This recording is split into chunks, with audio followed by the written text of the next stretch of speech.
All right, let's get our Facebook friends in here.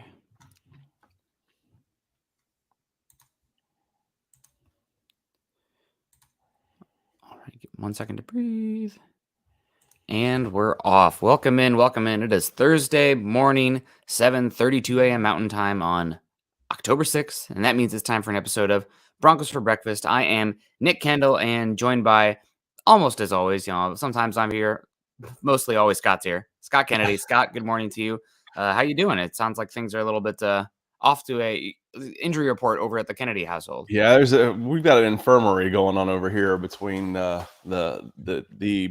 being sick, passing around just the winter crap is what I call it, and then the boy rolled his ankle pretty good last night at baseball, so he's hobbled up. He's got his foot up and iced up, and it was a shame. He was playing really, really well. They go to the big fields at 13U, and he knocked one off the 300-foot fence in right center on the fly. It was almost out. That would have been a pretty good poke. So for a 13-year-old on a high school field, so it was close, but underestimated the center fielder's arm and kind of Cadillaced it into third base, and wasn't expecting to play, and he was surprised, and he was off balance, and he twisted his ankle on third base. So gotta run it out, Sean. What's going on? No, that's too bad. Hopefully, he'll be better soon. But on the injury report, things are going well over here. Still pretty tired from the backpacking trip, but man, I'm a type 2 fun sometimes. It's a 4,000 feet elevation gain over 4 miles. Awesome. That's great. Gives me a second to catch my breath and look at the views. But talking about awesome, C. Patrick Havener coming in here with the support over on Facebook. Thank you so much, C. Patrick, the silent one. The C is for silent. And if you have anything, let us know. We also got money. Oh, we got Dave Glassman coming in also with the stars. Good morning to you, Dave, with the hearts there. Hope you're doing well. Money Moore coming in here as well, saying we love you guys. Thank you so much, Money. I just noticed, I think yesterday, that Money's picture is like the ShamWow guy, or like the joke ShamWow guy. So appreciate that and make a little reference there. it looks like, though, like a Bart Simpson clone is like coming up behind him or something. It's kind of creepy. Yeah, it is a little creepy, like a or something. But sunny days in here. Good to see you. Bama X also. Good morning, Broncos country. And Bama X saying, I can see the first play on offense already. Play action to Gordon due to defenders being eager to strip him on the first play, and Russ going to hit Hamler deep in stride for our first opening series touchdown this season. Make it so. Make it so, Bama X. If that happens, somebody's going to get you a drink or something. Oops, sorry. Go ahead. Oh, Gary Palmer coming in. Thank you for the support, Gary. As always, appreciate you being here. Coming in with some stars on Facebook. The stars are aligning this morning, waking up and coming in hot. Appreciate y'all. God, it's we're back. The back. Juan, also good freaking morning, Broncos country. It's freaking game day. Let's freaking go. Freaking yeah, man. We love it. I love the energy. Money More also. 0.5 fumbles for Gordon, over or under? What do you think, Scott? Under. He ain't fumbling tonight. I am with you. The good juju's out here. Luke disagreed with me last night, but Broncos country, I'm not really a believer in, really good vibes. Things happen. The world is chaos, entropy, blah, blah, blah. The universe is chaos. But I think that if the Broncos are going to make the playoffs this year, it's because Gordon figures things out, and he is a big contributor, because I think Mike Boone is a fine running back too. They brought in Latavius Murray, but if the running back is going to function this season to the level that it needs to for this team to be a playoff team, it's with Gordon's legs. So he needs to figure out the fumble problems. Let's just, support him for a bit. Hope that he figures it out here. I know I can't remember. I was talking with somebody. It's like, oh, Melvin Gordon typically only averages, 3 fumbles a year. He's already had 4. So he won't have any more. It's like, listen, that's called the gambler's fallacy. I've rolled, 2 ones in a row. Or back-to-back snake eyes. There's no way I'll roll it again. It's already happened. The probability, it's like, no, the probability resets every time you roll. It's because it's already happens in the bank. And I don't think it's all just pure chaos either. There are gods out there. There are trends. Different sports that mess with you. I know I gamble because things get weird when my money's on the table. It's like, oh, all I need to do is not roll double 5s and I'm good. Oh, double 5s. Who'd have thought it? It's just need not to the one I like to say is walk into my neighborhood. I said, if we did SAT questions in my neighborhood, it's a big loop. It's a 2-mile loop. It's a closed neighborhood. It's the busiest damn closed neighborhood you've ever been on. I said, if you start a dog walker on this side and a dog walker on this side, and you have two cars going this direction at whatever speed, what are the odds that they're going to all meet up in the same spot? 100 freaking percent. It's unbelievable every time, all in the same spot every single time. There's something else going on out there, y'all. It's not just pure probability and chaos. There's other things at work. That's been the Broncos offense this year, probability and chaos. Stephen Tobacco coming in. Good morning, fellas. Broncos and country. Good to see you. Facebook users say, go Broncos, no more fumbles, Melvin. Absolutely. Quentin Carson, what's up, guys? Sorry you're sick, Scott. Scott seems to be doing a little bit better. Yeah, I'm getting better. I'm getting better. I feel pretty good. But whatever I brought back from just being on a plane, travel, lack of sleep, and the weather change, I was gonna get sick, and the wife's got it worse than I did, and I had it pretty bad over the weekend. So, but mine only lasted a couple days. Normally that stuff gets down into I get chest colds out of it that lasts a couple of weeks. Hadn't been that bad this time, so appreciate the thoughts, Quentin. We got Jeremy Bales in here too, saying, good morning, guys. Can't take the Colts lightly. And what a weird team the Colts are. Tie the Texans, lose badly to the Jags, beat the Chiefs, and then they lost last week to, I'm totally blanking on whoever it was. But regardless, Titans, who's not great. No, they've played all their division opponents already, and they haven't beaten one of them. But they won't beat probably the best team in the AFC. After going into Tampa Bay and then dropping 41 on them. Yeah, crazy. Can't take the Colts lightly. Angelo coming in saying that we're going to have an offensive explosion this week, given what the Broncos standards have been so far. 34-28 Broncos. Angelo, your lips to God's ears. We'll have plenty to talk about if that's the case. And man, I'm here for that. Defense giving up 28 points isn't great, but 34, injected into my veins. Luke Wright, good morning, Nick and Scott. It's game day. Absolutely. Ryan Slavic, good, absolutely. Jetty Splash, good morning, everyone. Lawrence Rivera coming in saying, what's up, guys? It's my wife's birthday. Happy birthday to Mrs. Rivera. Happy birthday, Molly. Ethan in here as well. Ethan, I hope you're doing well. It's been a second. Saying good afternoon, gents in Broncos country. I know Ethan was rolling over this last week. And so I watched the Broncos game for the first time because I was out backpacking, fishing, climbing mountains on yesterday morning. And the linebacker play had to just be driving Ethan crazy. And Jewel didn't look great. But Jonas Griffith was horrible. He's out of position a lot. You asked me, what are your quick thoughts? Give me the Cliff Notes version. I'm like, with all these yards. And I said Jonas Griffith was over pursuing a lot and giving up the cutback lanes. And then you really miss Justin Simmons to stop that, to be, first level defense, second level defense, third level defense. That third level, the first one you're hoping to get a no gain or maybe a tackle for loss. Second, you're hoping it's 3 to 5. And then third, you're hoping if it gets to the third level, you're hoping it's 5 to 8. Mm-hmm. It was going strike 1, strike 2, strike 3. And some of those runs were turning into 15 to 20. Yeah. So there were multiple levels of failure on that one. And a big part of that was Jonas Griffith didn't play very well. No. And getting into that, just talking linebacker here, Muma for Ethan. I haven't seen Muma this season. I don't know if he's doing that. I know Devin Lloyd, who was my linebacker one, has been amazing for the Jacksonville Jaguars so far this season. And haven't heard much from, who is the small linebacker from Georgia? Nakobe Dean. Yeah, haven't heard much from him. Was he at Philly? Did they take him? At Philly. Yep. I know that Devin Lloyd's been incredible. If he's rocketing up for Defensive Rookie of the Year, along with his teammate Trevon Walker. So Jags got some things going there. But I digress. Jonas Griffith really struggled in this game. Luckily, the Colts, for some reason, something happened, man. Their offense has been dreadful this season so far, but their running game, especially, looking at the Colts' EPA per play, they are, in the rushing game, looks like the 5th worst rushing EPA per play so far this season. And their rush offense, according to Football Outsiders, is dead last in the NFL, 32nd. So get right game for the Broncos defense, hopefully. But if Griffith struggles again, Scott, what are the odds that we're seeing him yanked for Alex Singleton? It could happen. You just need a little bit more steady in there. Yeah. But again, I think we've used the term a lot this year, overcorrection. I think he had a good game with Jewel back, and this one I think he maybe gotten a little too aggressive, and just pump the brakes a little bit, let it come to you, settle back down. He's still inexperienced as hell. He's still a young, as far as number of plays under his belt. Period. I mean, he's inexperienced.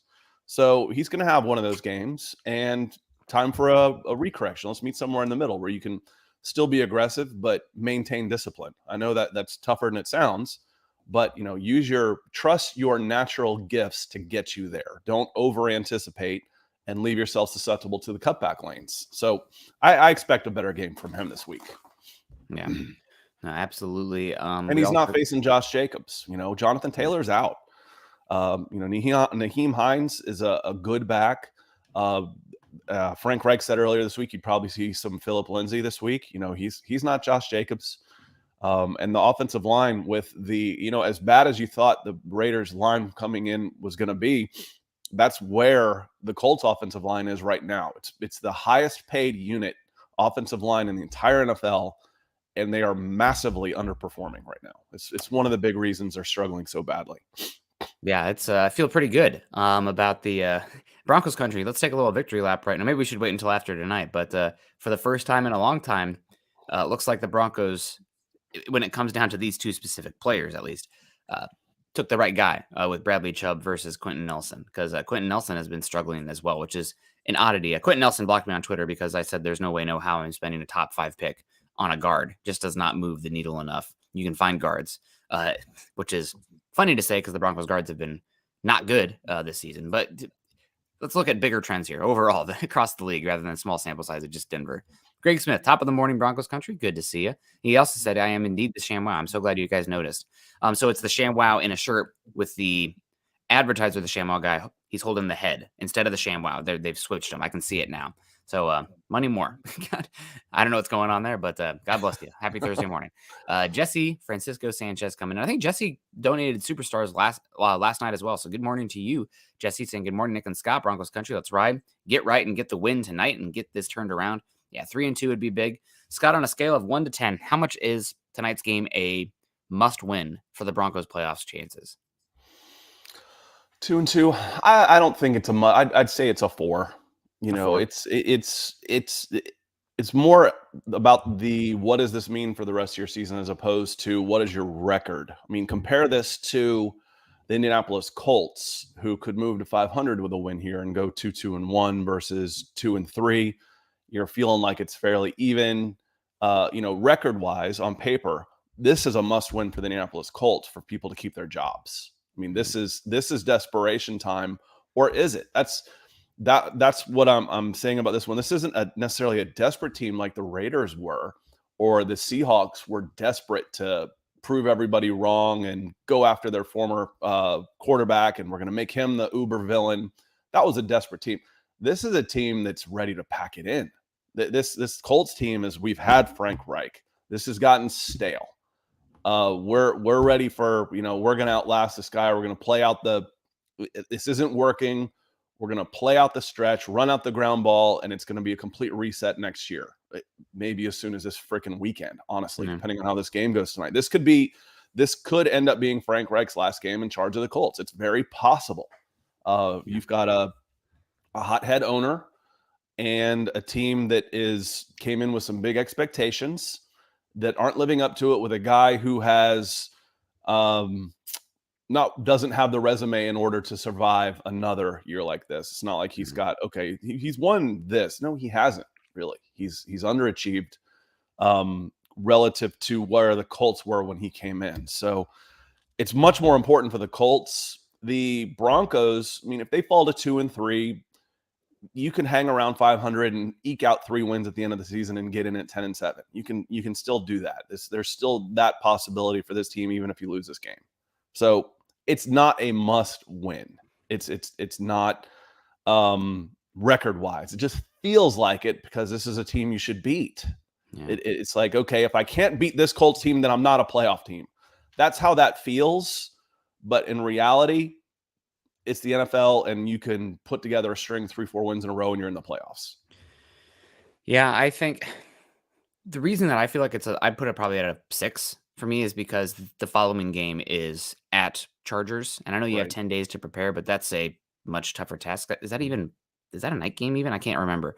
But God, man, the Broncos in prime time. Quit doing it to us. It's making us look bad. But I put it at a 6 just because that Chargers game around the table, and if you go 2-4, then you are in.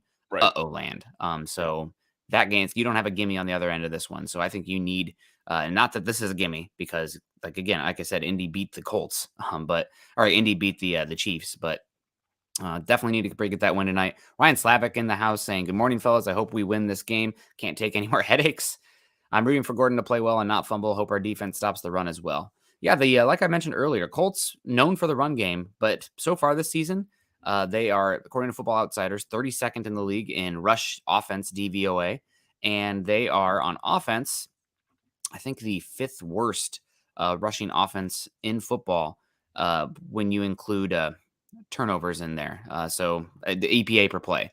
So not good. And now they're without Jonathan Taylor. I mean, like I mentioned earlier, for the linebackers, this is a get right game as far as stopping the run goes. Biggest thing for this game, this is something, thinking back, it's just 4 games, man. My brain is fried sometimes in these morning shows. Have the Broncos gotten off to a fast start offensively all year? Has it been just like a freaking almost has it been a trudge every single first half? I think it had. They outscored early. The game last week against the Raiders was the first time the Broncos had converted a third down in the first quarter. Holy, that can't be true. If you believe that, I believe what I heard on because I was listening to the Broncos broadcast, and the first time, that was the first time. Meanwhile, the Raiders have scored on every first down possession, every first possession so far. It's like 4 field goals and a touchdown through, or 3 field goals and a touchdown now through 4 games. And that was the first time you had converted a first down off of converted a third down in the first quarter. So yeah, it's been really, really slow. And what cost you the game, aside from the big turnover that switched momentum, was you switched first and third quarters. So you came out decently in the first half. Turnover kills momentum, but then when you come out in the third quarter, 3 and out, 3 and out, 3 and out, 3 and out. It was punt, punt, punt, punt, punt. And your defense gets worn out when you're facing a team that is committed to running the ball and can do it with a beast like Josh Jacobs. Yeah. It's unsustainable. We said that before. Watching all of those 3 and outs against the 49ers, that's not sustainable. You were able to pin them in, and Jimmy Garoppolo had a poor game, and you owned field position that game. Owned it. But not every week is going to be like that. No. Yeah, no, absolutely. And we got Jesse coming in saying, let's go. Let's get this W. Chase Wellner saying, have you guys seen fumbleitis this bad? Not that I can recall, especially at the NFL level. It's pretty insane. Greg Smith also saying, the better we play, the less we drink. So tonight, will it be more or less? Based on what Scott just said, you might be just blitzed after the first half, Greg. You better watch out. Maybe have a comfortable chair and, set water by your bedstand. I think it's going to be a frustrating game, but that's just because these are 2 frustrating teams right now. Jesse coming in saying, good morning, y'all. Is Melvin Gordon's fumbleitis related to the fact that the offensive line needs to be improved? Are they separate issues entirely? I think they're separate issues. Sorry, Nick, real quick on that one. I feel like the Colts have been playing from behind all year. Yeah. So there's that. It's one of those, the movable object meets the resistible force. Something's got to give. They're both bad. They don't stop anybody in the first half, and the Broncos can't move the ball in the first half. Again, they did it better last week. So there's signs. There's incremental signs of improvement for the Denver Broncos, even if you're at 2-2. The big problems that we've had with this team, other than the poor offensive line play, have intermittently shown improvement. So it'll be interesting. Who steps up? Yeah. Which one gives the poor starts on defense, or the poor starts? Typically it'll probably be a low scoring, crappy first half. Yeah.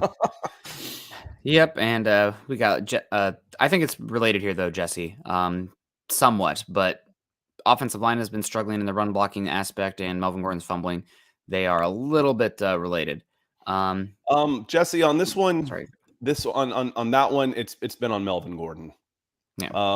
One of his fumbles was on a pass out wide. One of his fumbles was right up the gut on a 9-yard gain. His last one that was returned for a touchdown, right up the middle, 9-yard gain. As he's flipping over, the centrifugal force yanks the ball out of his arm. I mean, there wasn't even anybody yanking on his arm or punching the ball out or anything. The fumbles, the first one was an outreach. I don't count that one. Yeah. That was a turnover regardless. Yeah. But the two that I remember most recently against the 49ers, that was on a pass play where he's out in the open. And the last one against the Raiders was basically untouched on a 9-yard game. So that's not on the OL. That's on Melvin Gordon. Yeah, no, absolutely. And talking about Melvin Gordon, Luke Patterson appears. Luke says Broncos about to win today. That's right. I'm flip flopping. Always believing that mile high magic. Yeah, Denver is undefeated at home so far this season, 2-0 at home and 0-2 on the road. So maybe there's something to that. So yeah, Good morning, Luke. Hope you're good feeling vibes well. and good morning. Yeah, absolutely. Missed you. Luke and I missed you last night, Scott. We got Glenn Harrison going to start a GoFundMe for Scott to bet on every Broncos game. See, that would be the reverse jinx, maybe, if you're doing that. I think it needs to come directly from Scott. Yeah, it's got to. I have to have something. I have to have some skin in the game. Yeah. Otherwise, you might be able to fool the betting gods once, but they'll come back with a vengeance, and I'll pay for it somewhere else in a bad way for sure. Absolutely. Benjamin Flores, morning, fellas. Good to see you. Dom in the house saying, good morning, Nick and Scott in Broncos country. My boys, no turnovers, no penalties tonight. Your lips to God's ears. Play disciplined football. Must win, Nick, buddy. Ready for Saturday. Have a great day. Denver Broncos for life. Yeah, Dom and I like to talk a little college football. Iowa goes into Illinois. We're a team that looks pretty darn feisty right now with Brett Bielema. They're playing good Big Ten style of football. And Wisconsin's in shambles. They just fired Coach Christ. I mean, Big Ten West is a absolute laughable trudgery right now, but that's why we love it, right? It's fun to look at. It's like your cousins, you just yeah, they're odd, but going back to gambling and hit up on my bookie. This is the perfect time to bet against the Broncos and take the Colts and the points, because if the Broncos win by 2, you win the game and you get paid. That's when it works double that way. You can double your money that way. So when your team is favored, is the best time to bet against them, because you can win and not cover. You get the win, you get the money. Yeah. That's the way to be. You're hedging one way or the other. Either you get the win or you get the money. In this case, you can get the win and the money. Yeah. Can't lose. You can't lose when your team's a favorite. Oh, man. Hopefully the Broncos come out and win with the points, but we'll see. Troy coming in. Fantasy question. Do I start Melvin tonight or James Robinson against Houston? I'd be starting James Robinson against Houston. And this is not a Melvin specific thing. This is a Colts versus Broncos trenches thing. This might be, I know how good the San Francisco 49ers defense is, but as far as interior offensive line versus interior defensive line, this is probably the toughest matchup the Broncos have faced so far this year from a talent perspective. DeForest Buckner is the best defensive tackle this team has gone against so far this season. He's probably one of the top 5 in football. He's equally good against the run and pass. I think he was a top 8 pick when he came out. The Colts traded a first-round pick to get him in there. And then one of the most underrated interior defensive linemen in all of football is Grover Stewart there, and they paid him a good contract, but he's an interior defensive lineman without the first-round pedigree, not getting a lot of hype. But Grover Stewart is really good as well.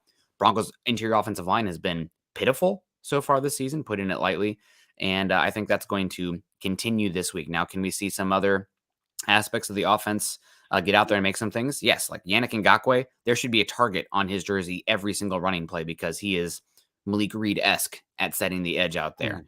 Looks like he's a ballerina getting tossed up in the air sometimes. But the interior defensive line for the Colts, and then on top of that, Shaq Leonard, formerly known as Darius Leonard for you at home, one of the best linebackers in football. So they need Melvin Gordon to get right. They need the offensive line to get right. Shaq Leonard. Okay, well that changes a lot of things. Shaq was ruled out early. He'd been battling back surgery and was out the first 3 games. And his first came back, he gets concussion. Oh, that's so they ruled him out quickly. They didn't even bother with concussion protocol. They're like, he's done. You're done. You're out. Well, that changes things a tad, which is Shaq's out this week. So they're beat up too, y'all. Like I said, this is a wounded team, and like I said, this isn't a new team where, listen, we're stuck with this guy no matter what for at least 2 years. This is Vic Fangio's Denver Broncos, where Frank Reich is a much more likable human being, and does he's maybe too nice, but they're in that process where, okay, we can see the writing on the wall. We can wait this guy out. It's almost a giving up on the season type of switch over for the Indianapolis Colts right now. Yeah.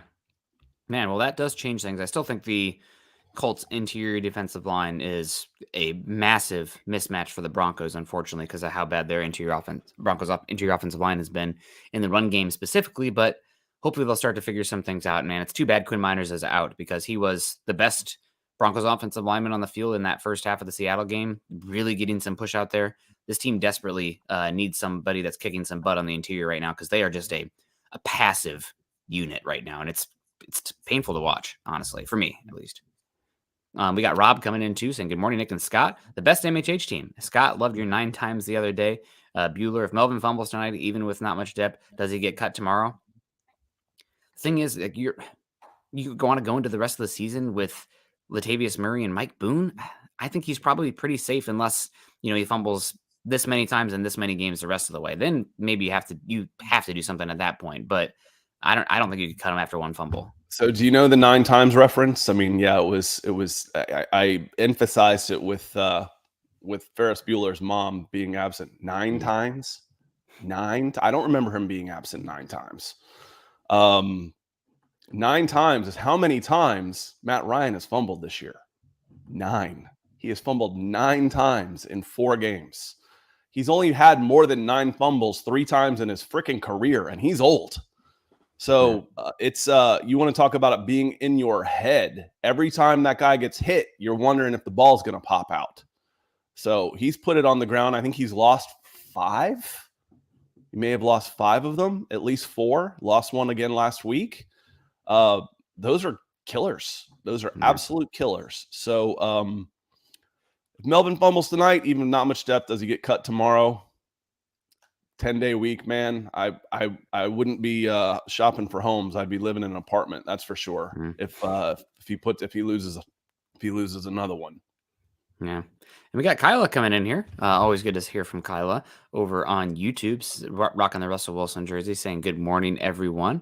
I've traveled to Denver for tonight's game. Go Broncos and let's ride. Absolutely. Have a great time, Kyla. Thursday night football, and then you got all day Friday. I mean, Thursday's a good time to travel for a game because then you get to just ride it through a long weekend.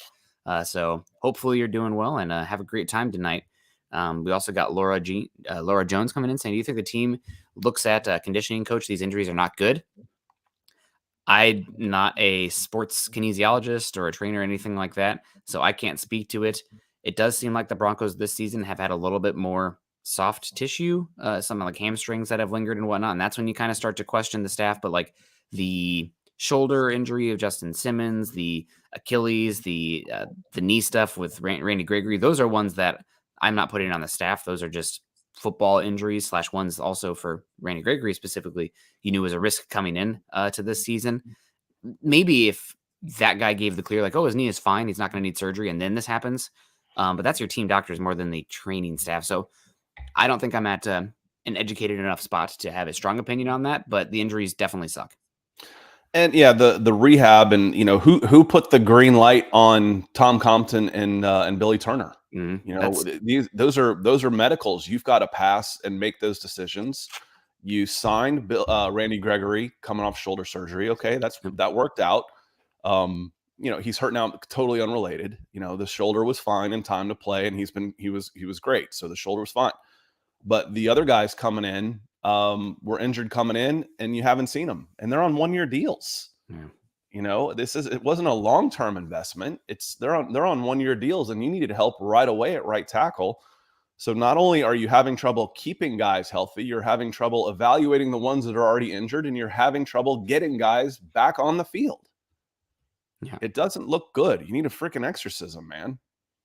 Yeah, no, absolutely. And Luke Wright coming in saying, just so everyone knows, show the game on Twitch on their Prime Video account. That's really good information there, Luke. Thank you for sharing that. And hello to if anybody's watching on Twitch right now. We got Benjamin Flores also coming in saying, I honestly feel like losing Gregory is a bigger dent in our game than losing Javonte simply because our offensive line is playing like trash anyways.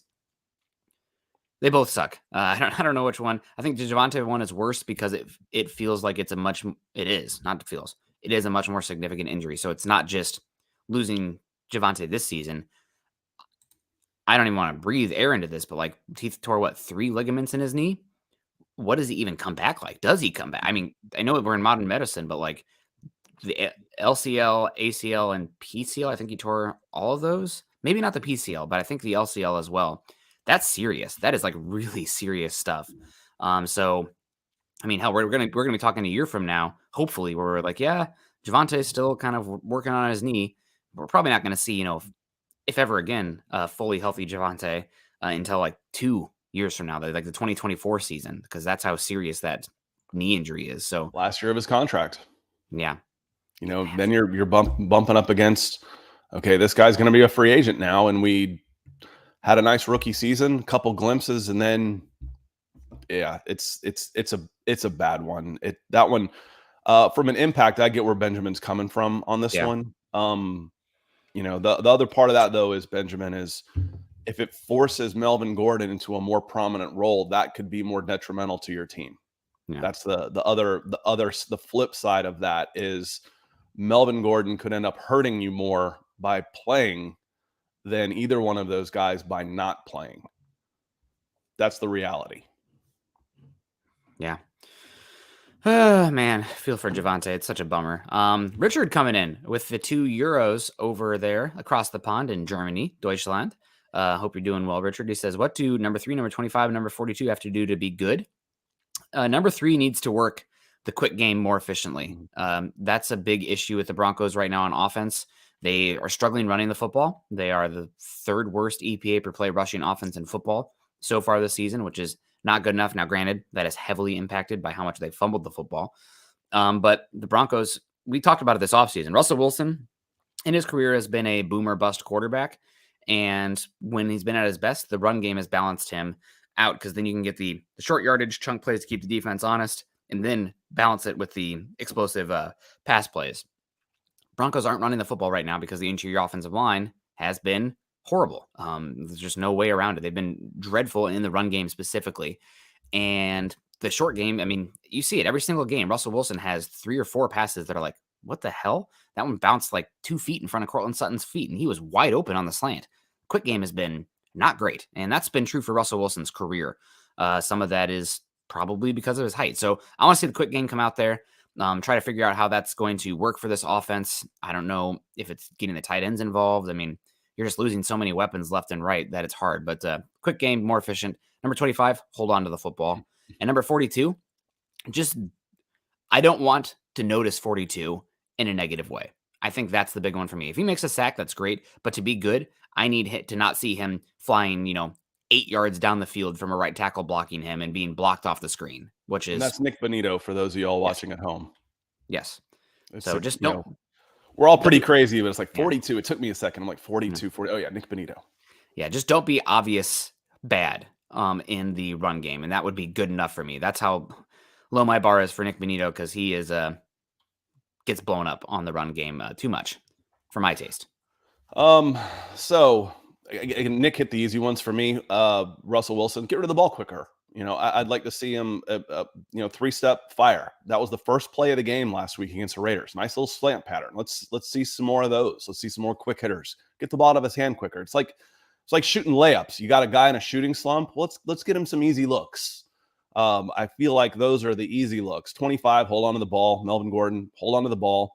Trust yourself. And number 42 is just be a little tougher out there. I don't mean to say just hold up better to the initial point of contact. If he's doing that, he's doing well. Let's hit Jason. Thanks for the coming in with a super chat. The euros, Richard, appreciate you. And Jason comes in. He said, I had to pull over. So we're going to jump up and make sure we get Richard here. Is this a get right game for Melvin? It could be. It absolutely could be, because this is in his head as much as anything. I've referenced Chuck Knobloch and the yips that he had at second base several times right now. That's what I saw out of Melvin Gordon last week. I saw a guy who absolutely was in his own head. So get out there. What might be the best thing for him is for him just to get freaking rocked early on, running wide, and someone comes in and lights him up, bounces him down, and he gets up and starts trash talking, almost just jawing. I got it. I got you. Is that all you got? I'm still here. I'm going to be here all day. And get out of his head a little bit and let the competitive juices come. Because right now, what I saw the first time that he carried the ball after the fumble, if it wasn't the first time, it was pretty close, was in the goal line situation was right after the Raiders had pinned the Broncos back in at the 1, and he was so hesitant to run into contact, where all you got to do is, man, just bury your head and get into the pile and see if you can push your way 2-3 yards. He was so hesitant to run into contact that he was in his own head. So, that's what I'm hoping. It's a good a get right game for him. We all want that for him. Are there any serious injuries that could make for a difficult game for the Broncos D? Randy Gregory's a serious injury. He's going to be out for a while. On the contrary, the injuries are on the other side of the ball, on the Colts offense. Jonathan Taylor being out is tough for them. He hasn't been overly effective. They've had to lean too much on Matt Ryan throwing the ball because the running game hasn't worked. So that's a problem. Will Nick Benito have an impact? Yes, he will. Yes, he will.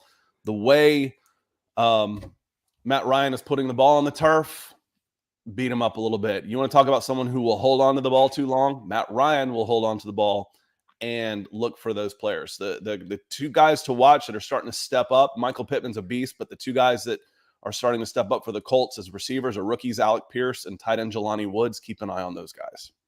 Don't sleep on Mo Alley Cox also for the tight end position. I think Patrick Surtain has been incredible so far this season. Football Outsiders actually just put out an article saying Patrick Surtain is already the best cornerback in football. So shout out to Derek Klassen for that one. He's been tough on the Broncos the last few seasons, a big Derek Locke doubter, and also not the biggest Russell Wilson fan, but singing praises of Patrick Surtain, which is, we'll take it. We'll take what we can get. So I think Michael Pittman's going to be not erased, but limited by Surtain. So then the question is, where else the ball go? I think this is a game where the Colts are going to try to heavily feature the tight ends. And because of that, this is a game where you're going to see questions about the linebackers and coverage. And I think also the safeties and coverage. There's so many other issues on the Broncos offensive side of the ball that we haven't really talked about it, but Kareem Jackson has looked old this season. He's not looked great. In fact, to the point where I'd be curious about what a Justin Simmons, Caden Stearns safety tandem would look like with Kareem coming in as that third safety after Justin Simmons comes back. Because, last week there was a couple plays where 22 just bounced off the guy. Devontae Adams, it would have been 3rd and 5, and instead it's 1st and 10 because Kareem Jackson misses an easy tackle over the middle. So he's looking a little bit old out there. But aren't we all? Mark Schrader not looking old. Hope you're doing well, Mark, coming off surgery. Saying good morning, Nick and Scott. Good morning to you, Mark. We appreciate you coming in, joining us this morning. Also, Addison coming in with the $4.99 super, saying maybe it's just me, but I feel like the offensive scheme is so basic and not lackluster with the defense, which is totally opposite, creative blitz, etc. I am having a hard time getting too upset about the offensive scheme because there's cracks in the very foundation of the scheme, and they cannot execute the simple things to build off of that and get more complicated. They're constantly at behind the sticks because of penalties or terrible bad sacks, or they're running the ball for 1 or 2 yards because the offensive line is getting blown up because Lloyd Cushenberry couldn't climb a ladder, let alone climb to the second level of the defense. So it's like same with Glasgow. I think the offensive scheme, it would be more creative, but you can't even execute the basics right now, and it's not good enough. So you can't add the frills and the ornaments and the bells and whistles. Yeah, I agree. We've talked about this, Addison. Where's the screen game? You need mobility in your offensive linemen to run screens, and you don't have any right now. The Glasgow is, again, I think he'd be better. Could he be an improvement at center? But he's immobile. Anytime you need him to move laterally, can't. Cushenberry has not been good. And again, I feel like maybe those two have been so bad that Reisner gets a pass, but I haven't seen anything out of Reisner in 2 years, Nick. No. That makes me think this is a plus offensive lineman in the NFL. So you're, going back to, to blood sport, hit Hong Lee, go for the gut. Hong Lee's weak in the gut. When you're weak in the gut, it makes it really, really hard to be strong in other places. And it comes back to this Russell Wilson's limitations on offense because of his historical struggles in the quick game and the short area game. That means the teams, when Russell Wilson's been at his best, have had good run games to counteract that. Right now, the Broncos aren't running the ball very well, and they aren't passing the quick game very well. And I know that there's people involved in the Broncos media that are sharing, the Broncos are, fourth in the NFL in explosive plays and like the most explosive touchdowns this season and whatnot, blah, blah, blah. Well, the offense looks still bad. Why is that? It's because that's all they're doing. That's all they are winning so far this season. It's busted plays. Yep. That's the basis of the offense right now is being creative. I want you to watch. We talk about mobile quarterbacks all the time. How do you contain a mobile quarterback? You keep him in the pocket. You hem him in. Don't let him break containment. Okay. Well, you're doing that. The defenses are doing that against you, but they're not having to hem you in. They're just crushing the pocket. They're taking 3 offensive linemen in front of you and your tackles, and they're just putting you in a trash compactor. Mhm. It's as soon as he steps back to throw, Russell Wilson steps back to throw, he's got guys in his lap. Well, that's not keeping him in the pocket. That's collapsing the pocket. And a 5'10" quarterback with 6'6" defensive linemen in his lap all the time makes it tough to get anything done, let alone running the ball between tackles. How are you going to run the ball as soon as I hand it off and I'm having to avoid a guy in the backfield? For me, Nick, it all starts on the OL. Yeah, and I have a hard time getting too upset at Cam Fleming, the player, because he shouldn't probably be out there. What is he, the fourth or fifth option at that spot? I agree. I've always said I'm not going to blame, as long as they're trying their hardest and do it. I'm not going to blame Lloyd Cushenberry for not being good enough. That's not his fault. Is he putting in the work? Is he working as hard as he can? That's all I can ask of him. This is on the organization for not doing more to improve the offensive line. And I got to ask you, kind of talking about the interior offensive line getting crushed on Russell Wilson. Is that even more important for Russell Wilson offense because of his issues seeing the football? I mean, you can tell on some of these throws. There was a play, I think 2 weeks ago against the Texans. I think it was a Jerry Jeudy route that hit in the front of the feet on the Jerry Jeudy in the quick pass game. And after the play, you see Russell Wilson poke his head around the corner because he's throwing it without seeing. And if your offensive linemen are getting pushed back, that's even less lanes, less visibility. So it's amplifying the issues on the offense, more so with Russell Wilson than almost any other quarterback. It's absolutely a problem. When you're in a phone booth, and I've painted the doors black. I can't see anything out of it. He's in a phone booth. Yeah. So, I need, if I'm going to be in a pass set and I'm going to keep, and I'm Russell Wilson, I'm in the pocket, I need a clean pocket. And it obviously it doesn't always have to be clean, but it not only does that, Nick, it also gives him the ability to improvise. Yeah. I've got escape routes, but I've got to be able to at least set a line of scrimmage without just being blown back 3-4 yards right off the snap where, we've said this before. Yeah, a pass up, you watch the guys go through their workout, they kick back and they sit down. And they set and they're supposed to hold. They're kicking back and they're knocked so off balance right away that they're just being run right back into the quarterback's lap. That's tough if you're 6'6", let alone if you're 5'10", 5'11", because the shortest guys, in front of you are 6'3", and they got their hands in the air. What's he supposed to see? Yeah. So again, how do you avoid some of that stuff? I'd like to see a little bit, maybe, a little bit under center, a little bit more, and rolling out the pockets. Let's move the pockets around a little bit so you don't have a stationary target. But it's tough. It is absolutely tough. And Ethan coming in, he says, too many good movie references today, Scott. Chung Lee deserves a super chat. The Jackson, was it Ray Jackson was the character's name? The ogre. He actually lived in my complex, and I got to talk to him for a moment when I lived out in California, which was kind of cool. But yeah, Bloodsport's good. Chung Lee's weak in the gut. Man, I got this. Yeah. Good movie. We got Laura Jones coming in saying, when is Justin Simmons expected back? He could come off the injury, short-term IR after this Colts game. We will see if that happens. He's got a full, they got 10 days to evaluate it, or 9 days, whatever it is, depending if the Broncos play. For some reason, I feel like next game is Monday night, but he might be back next week. Let's hope so. Miguel coming in here saying, good morning, fellas. Good to see you, Miguel. We also got Wyatt coming in saying, Would moving Reisner to right tackle help? I know that he played it in college and was good, but it's not an easy transition in the NFL. Or do you bite your tongue and hope he improves at left guard? Offensive line needs a major overhaul. I, Major overhaul. yeah, I don't know if he's going to be any better at right tackle. To be completely honest with you, I don't know if he has the requisite body type that they want there. I can't remember what his arm length was, but I think he's at left guard, and you're going to have to live with it. The only way you see left guard improving this season, I think, is if somehow, let's say, Tom Compton comes back and he's playing your guard spot, or you move some guys around with Quinn Miners coming back this season. Quinn Miners going to be back eventually. Not sure about Tom Compton or Billy Turner. Do those guys even exist? Have you seen this man?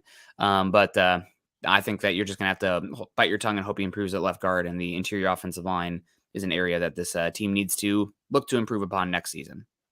A universal truth in football at all levels, whether it's youth, college, or NFL, people do not move outside. Let me share the screen here. Present screen. This is Dalton Reisner. As far as athletic guys go, Have him listed at center. yeah, this was at center. But guys, Wyatt, you don't move outside. The farther away from the ball you are, the more athletic you have to be. If you're not cutting it at tackle, you try guard. If you don't cut it at guard, you are out of football. It kind of works as you're working up the chain. It works the other direction because usually you start the guys on defense. He's a big kid. He's a defensive tackle. Okay, he's not athletic enough for defensive tackle. Can we play him on offense? Okay, let's try him at offensive tackle. No, he's not athletic enough for offensive tackle. Let's try him at guard. If he's not cutting it at guard, he's out of football. You don't move guys outside. You don't move guys from slot to outside. You don't move guys from nickel slot to outside corner. You move them in as they're able to closer to the ball as they start losing their athleticism. So would moving Reisner to right tackle help any? No, it wouldn't. You're looking at, your 40-yard dash, your 20-yard split, and your 10-yard split were all sub-poor for an interior lineman. And if I were to change this, a run as a different position, we'll change it to offensive tackle. Then let me see if I can, where do I update that?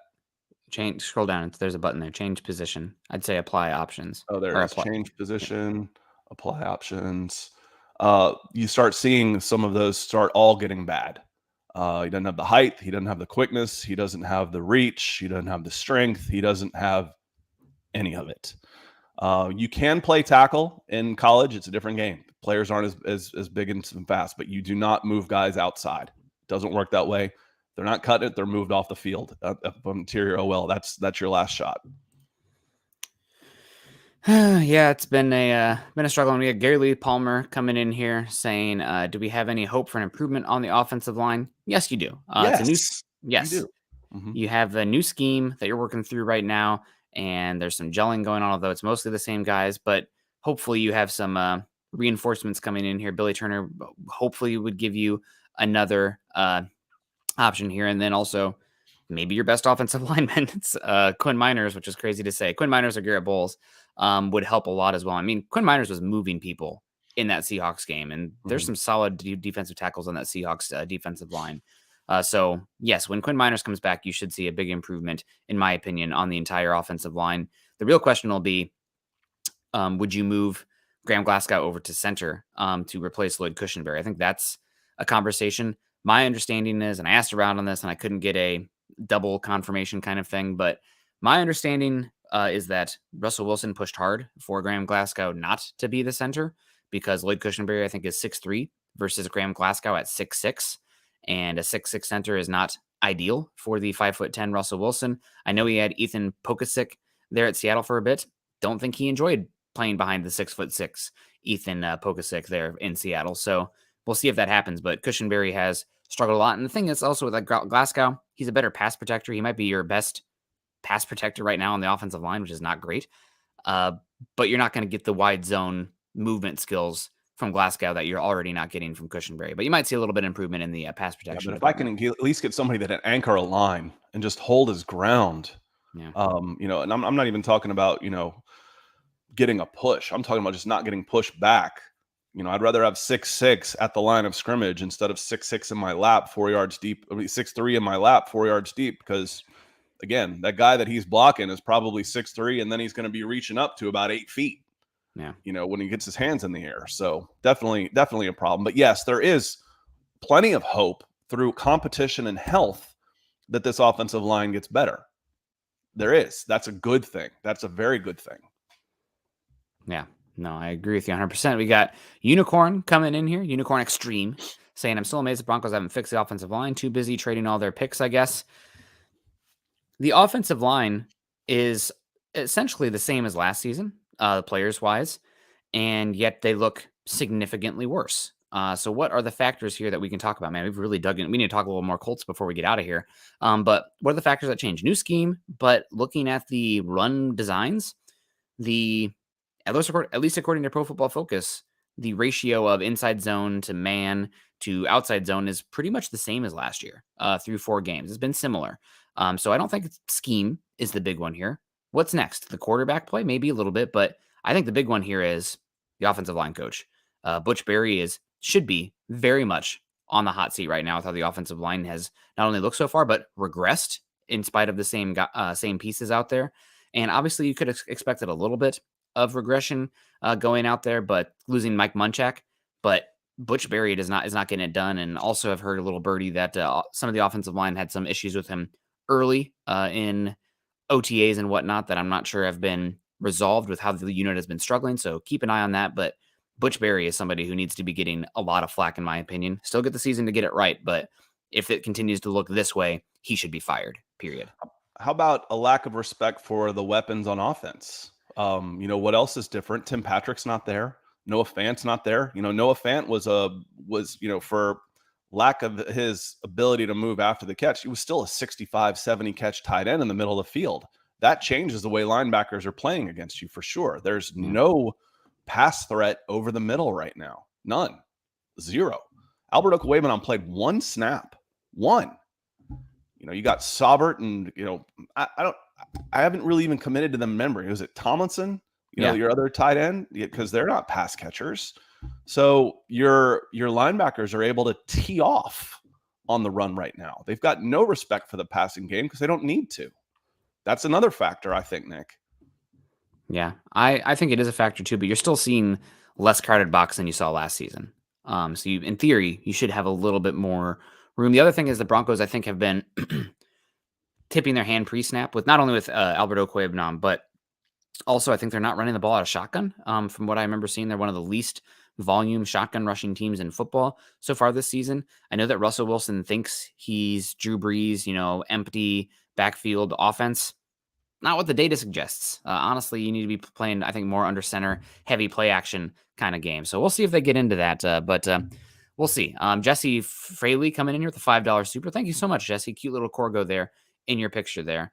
And we got like 7 minutes left, Scott. Thoughts on the game, key matchups, and we got to also have a final score prediction. I think it's going to be low scoring. Both teams are struggling to score. It's similar in that you had 2 veteran quarterbacks that have had a lot of success that were kind of on teams that were, on the way down with the Seahawks and needed to rebuild. The Seahawks, I think, did a much better job of moving Russell Wilson instead of waiting 2 years too late that the Atlanta Falcons did. The Atlanta Falcons got rid of Matt Ryan, who's could finish this year as a top 5 quarterback in total yards in the NFL history. They got a 3rd rounder for him and had to eat $40 million in cap money. The Seahawks did a much better job of getting a return to accelerate their rebuilding process. But coming in, you're thinking the offensive line is a strength, and it has been. The offensive line and a strength is going to be the strength of this Colts team, and it hasn't been. It just has not been. And this might be as good a defense as they've faced. If you talk about the 3 AFC South teams and the Kansas City Chiefs, the Denver Broncos are as good a defense as they're going to face through their 5 games. So low scoring game, keep pressure on Matt Ryan. He is putting the ball on the turf. He'll throw an interception. So the turnovers are killing this team. So keep pressure on Matt Ryan. keep it simple, stupid on offense, and I think you can grind out a win on this, 16-13, 19-16, low scoring for me. Yeah, no, some keys to the game for me. The Broncos need to be much better in flipping the field on field position. Right now, the Broncos lead the NFL in 3 and outs per drive, which is not good, especially when your punter 3 out of 4 games has been booting it in the back of the end zone, and that's not totally his fault. It's Asang Bassi running into blockers instead of looking for the damn football. Things like that, where it's small things, but the special teams. I mean, you're talking about putting a team back on the 5 versus the 20. That makes a huge difference in the game. And the other thing is, Broncos so far this season, they've been getting some fumbles because of the pass rush, but not turning the ball over through the air. So how are we going to do that? I think the Broncos need to come out quick, score early in this one, and then if they can play with a lead, that's when things unravel for the Colts. They're already a team that wants to run the football. You make Matt Ryan have to drop back 40 plus times, even without Nick Benito out there. That's a recipe for success on for this Broncos defense. So first quarter, got to come out hot, got to come out strong. The defense needs to not give up an early touchdown, which I feel like they've done what, 2 of the 3 games, 3 of the 4 games Or at so least far this season. points. It's been, Yeah, an opening drive field goal. touchdown in the Raiders, Seahawks game. Seahawks playing from behind like that. Yep. So you need to get a lead early, and then you can play more complimentary football. But we'll see. And the other one is just penalties, man. This team, I think 3 of the 4 games so far this season, they've lost the penalty battle, and by a decent margin. You're not good enough on offense to be able to overcome that consistently behind the sticks like you have been. So I know win every aspect, but it's those hidden margins. Special teams didn't win that last week. Penalty yards didn't win that last week. Turnovers didn't win that last week. You win one of those, I think you beat that Raiders team, honest to God, on top of the Melvin Gordon fumble even. Yeah, But the turnovers was the big one because the yeah, turnover was so costly. yeah, but you're 3 for 11 on third down. You lead the NFL on 3. It's just there's a lot of dysfunction there. So that's the big one. And for me, score prediction here, I had the Broncos in the round table. I asked Chad to change it. I messaged him. He never did. I originally had the Colts beating the Broncos. That's when I thought Jonathan Taylor was going to be out there. Messaged him yesterday saying that actually Jonathan Taylor out. I think it's going to be an ugly, low-scoring game, 20-16. Broncos is what I have. Yeah, we're within a point. We're within a point of each other on this one. So we'll see. It should be an entertaining game. Hopefully we get some decent football. The 49ers game, I said it was an ugly game, but it was wildly entertaining. This one might be a little ugly too. There's some dysfunction on both offenses right now. But the Broncos defense is playing significantly better than the Colts, which should be the difference in this game. And that in the home crowd, you should be able to put the clamps on the Colts and strangle them to a win. Yeah. Yep, absolutely. And CC letting us know that Lindsay has been promoted to the active roster. Mm-hmm. Any revenge game factors that you got to worry about there, Scott? No. Yeah. No.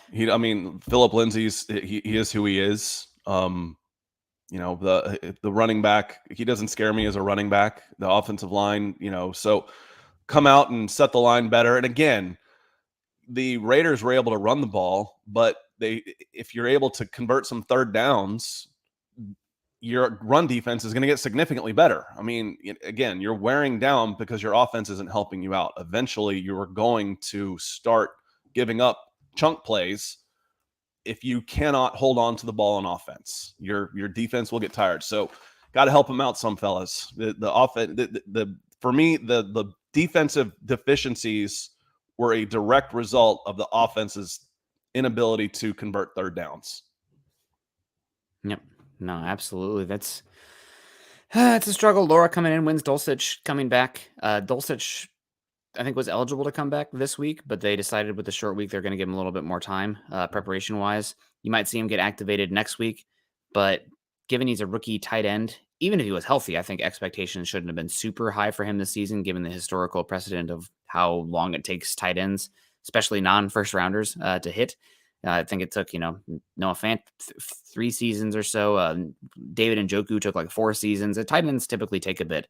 So I'm thinking of him more as a big receiver. Can you get, is he going to be the complete package that you hope when you got him in the 3rd round? No. But can he be a complementary weapon as a receiver in a, use him simply, use him easy. Hey, listen, these are the 10 routes you need to know. get out there and get in somebody's way when we need you to block. But I don't need you to put your hand in the dirt on the line of scrimmage. I just need another pass catcher. I think he can do that. I think he can make an early impact that way. Yep. And the other thing is you're getting almost nothing from the tight ends right now. So like he's going to be better than Albert Yeah, the Okwuegbunam. bar has been set so low that Yeah. anything you get out of that position is a bonus. So when you're Yeah. looking, how can this get better internally? Because you're not going to go out and you're not making midseason changes to your roster that are going to make any kind of an impact.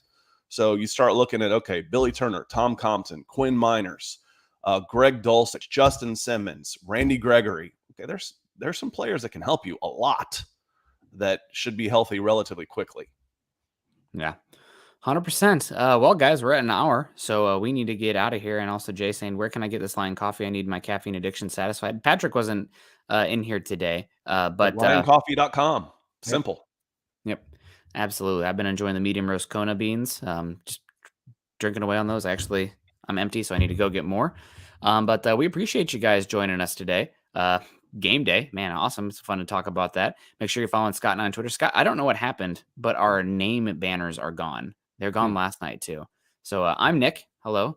That's Scott over there. You can follow us on Twitter at Nick Kendall MHH Kendell and Scout Kennedy at Scout Kennedy on Twitter. Also, make sure you're following us at BFB_pod, as well as at Mile High Huddle. If you haven't done so yet, join our Facebook communities at facebook.com/Mile High Huddle and facebook.com/Mile High Huddle pod.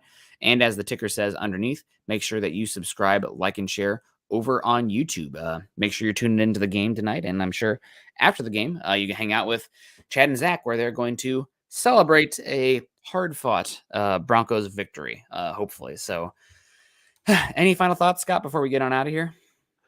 Just enjoy the game tonight, y'all. Be careful out there. And we'll see you for the gut reaction. What's that? About 11:30 Eastern time tonight. So, get your coffee ready. And I'll put that link in the chat. Again, that's not a paid promotion or anything. That's just a friend who's helped us out, and we're saying thank you to. Yeah, absolutely. Shout out to Patrick and shout out to you guys. We appreciate you. Game day. Make sure you guys are choosing kindness and compassion, and go Broncos.